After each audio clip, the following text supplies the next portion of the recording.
Walang pinoprotektahan, walang kasinungalingan, serbisyong totoo lang. Saksihan! Bahay na ginagawa umanong imbaka ng mga karnap na sasakyan na diskubre sa Mabalacat, Pampanga. Itinurong utak sa pagpatay kay Venson Evangelista na si Raymond Dominguez. Nakakulong na sa Camp Crame matapos may inquest sa mga reklamong carnapping. Mga taxi na maaari nang maningil ng 40 pesos sa flag down rate, iniiwasan nga ba ng mga pasahero? Pangunahing suspect sa bar exams blast, naiyak sa preliminary investigation ng DOJ. Star player ng Ateneo de Manila Blue Eagles na si Kiefer Ravena, bakit kaya sa Ateneo pa rin napiling maglaro sa Seniors Division ng UAAP Season 74? Libreng edukasyon para sa mga batang lansangan, hatid ng mobile education van. At sa showbiz saksi, Heart Evangelista, ano kaya ang reaksyon sa kumakalat na video umano ni Daniel Matsunaga na nakikipaghalikan sa ibang babae sa elevator?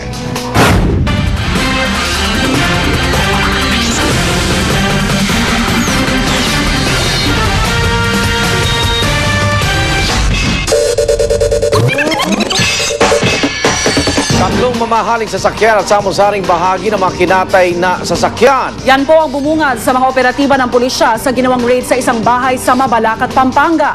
Live mula sa Pampanga, saksi si John Consulta. John? Igan Reyes na namang safe house umano ng Dominguez Carnapping Group ang napasok ng mga otoridad dito sa Mabalacat, Pampanga. Pwede kayo tricycle yan, Paris, itong may bengi. 15 makina, 3 mamahaling sasakyan at kabundok na samot-saring bahagi ng mga kinati na sasakyan ang bumungad sa mga tauhan ng Mabalacat PNP nang mapasok ang bahay na ito sa Green Meadows Subdivision sa Mabalacat, Pampanga. Kabilang sa mga sasakyang nabawi ay isang pulang Honda City at 2 SUV. Kabilang ang Hyundai Santa Fe na ito na may plakang NTI 548 na kinarjack daw sa Cavite nito ng 2010. Sa loob ng mga kwarto ng compound, mga spare parts ng mga chinap-chop na sasakyan pa rin ang makikita. Ayon sa mga otoridad, 6 na buwan na raw nangungupahan ang grupo sa lugar. Tumangging harap sa kamera ang mga opisyal ng barangay, pero iginit nilang di raw nila natulugan ang illegal na operasyon ng sindikato. Matapos maimbentaryo, isa silang inilabas ang mga na-recover na sasakyan para maisalang sa investigasyon.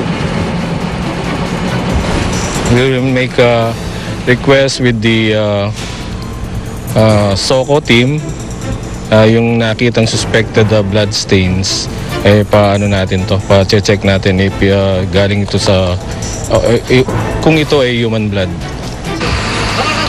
Sa mga oras ito, Igan Reyes ay tuloy-tuloy pa rin ang pagbabantay nga ng mga otoridad sa naturang safe house at patuloy pa rin ang pangangalap pa ng iba pang mga ebidensya sa nasabing lugar. At live mula pa rin dito sa Mabalacat, Pampanga, ako si John Consulta, ang inyong saksi.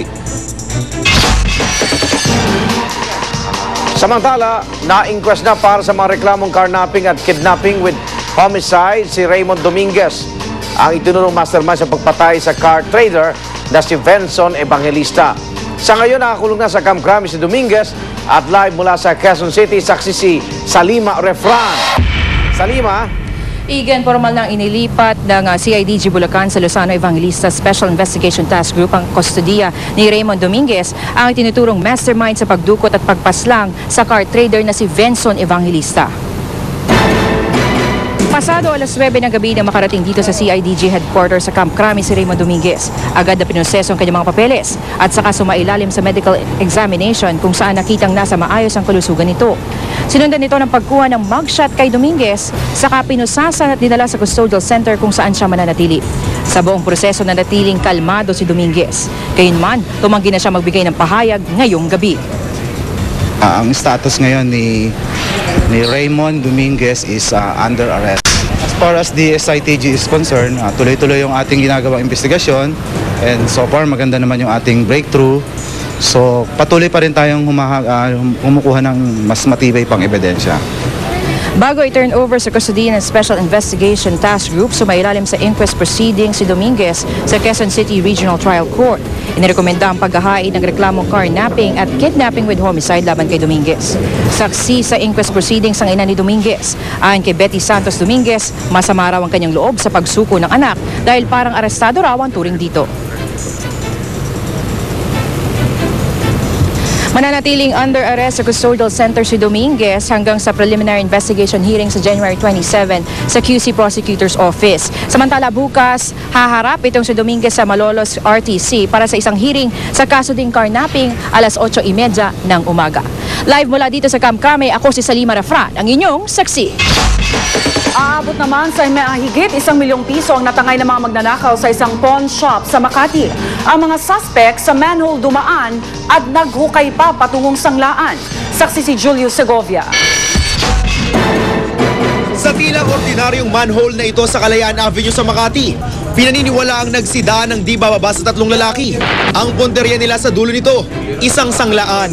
Nilimas ng grupo sa kahadiyero nito ang pera at alahas na aabot sa 1 milyon at 300,000 piso. Pero iniwan ng mga suspect ang hydraulic jack, lagaring bakal at bareta na ipinambutan sementong sahig ng sanglaan at kapares ng tsinelas ng isa sa mga nanloob. Gayunman, nangangaparaw ang pulisya sa kung sino ang may kagagawa nito, lalo pat walang CCTV ang pawn shop. Wala ring maitulong ang appraiser at katiwalang si Nestorio Capino Jr. Kahit pa sa ikalawang palapag ng sanglaan lang siya nanunuluyan, wala raw siyang namalayan ng maganapang panloloob. So wala naman kaming narinig na ganun. Kasi kung maano ka, mali araw, may dito sa kabila yung meat shop, mag-ano kasi, magtaddan ng baboy yun. So akala mo sa kanila yun. Tapos marami pang sasakyan. Iniimbestigahan muna natin, alamin natin lahat-lahat kung ano ba talagang motibo dito, kung may sabuatan ba dito, talagang purely pagnanakaw lang talaga. Pero hindi na bago ang ganitong modus. Ganyan din ang ginawa sa isa pang sangla sa Makati rin noong Disyembre, pati na sa bangkong ito sa Iba, Zambales. Noong Setyembre, 3 magkakahiwalay na tunnel din ang natagpuan patungo sa 3 magkakahilerang sanglaan sa Marikina. Pero nabisto bago patuloy ang tumagos sa mga sanglaan. Kaya payo ng PNP sa mga establisimentong nagtatago ng malaking halaga. Maglalagay sila ng mga security guard sa labas para mamonitor kung may insidente. At saka kailangan sir, magkakaroon sila ng CCTV camera. At the same time, alarm sir sa vault. Ako si Julio Segovia, ang inyong saksi. Sa ibang balita, sa halip na matuwa sa dagdag singil, nangangamba ang ilang driver sakaling ma-recalibrate na ang kanilang taxi. Ang ilang pasero kasi mas pinipiling sumakay sa mga unit na hindi pa nare-recalibrate ang metro para makatipid sa pasahe. Live mula sa Quezon City, saksi si Cedric Castillo. Cedric. Yes, Siga, nakapagsimula na nga makapagdagdag singil ang 300 taxi driver matapos makapag-recalibrate ang kanilang mga metro ngayong araw. Pero hindi lahat ay excited na maningil ng bagong flag down rate. Sa haba ng pila ng mga nag-aabang na taxi sa terminal na ito sa ilalim ng Quezon Avenue, ang taxing ito lang ang makakapaningil ng 40 pesos na flag down simula ngayong araw. 6 na oras daw na pumila ang driver para makapagpa-recalibrate ng metro. Tapos ngayon, nakakailang pasahero ka na? 3 pa lang po. Anong mga sinasabi ng pasahero yun? Nakakanibago kasi sabi ko po ma'am, yung metro ko, 40 ng flat. Ang sabi ng pasahero, okay lang daw kapag may resibo. Pero kung siya masaya, tila may agam-agam ang iba niyang kapwa driver na kakailanganin na ring magpa-calibrate sa mga susunod na araw. Ang sticker kasi sa windshield ng taxi na siyang palatandaan na bago na ang metro ng sasakyan, tila pantaboy raw ng pasahero. Titingnan nila yung plate number na 7, 8, 9 at 0 para makatipid sila, doon sila sasakay. Mas pipiliin ngayon, sa ngayon pa lang, pipiliin ngayon nila yung 30, maghahanap sila ng medyo mura-murang. Ang problema lang, baka magtaas din ng boundary. So sana, wag naman ganun. Bigyan sana kami ng chance na ganun pa rin ang boundary. Sagot naman ng ilang mga pasahero, wala naman daw silang magagawa sa tuluyan ng pagtaas ng metro ng taxi. If you would take the taxi, rather, wag na lang. Ano na lang?